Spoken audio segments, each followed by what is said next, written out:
Hey everyone, this is Andrea with Solheim Enterprises, and this is my mini lecture series. In this lecture, I'm going to speak briefly about human trafficking. Human trafficking is becoming a really hot topic in the nursing world, and still I feel like every time you say the words, the first thing that pops to our mind is the movie Taken. And I just want to say that's not really what human trafficking is like for the most part. When we're talking about human trafficking in the United States, it's happening in just about every state. And while sex trafficking is the #1 industry, agriculture and private labor are two other very high usages. So states like Texas and California have a lot of agricultural human trafficking as well.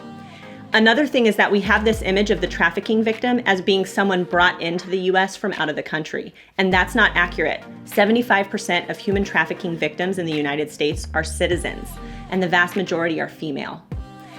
So what can we do in our world? Well, we have to educate ourselves as to what human trafficking is, because over 80% of human trafficking victims present for healthcare during their imprisonment, and more than 60% will show up to the emergency department. So we have to know what we're seeing.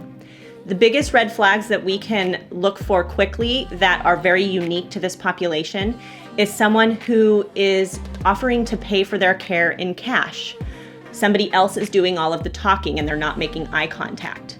That they have no personal possessions, that someone else is holding everything for them, or they just seem to have nothing. That their story is very vague or continues to change.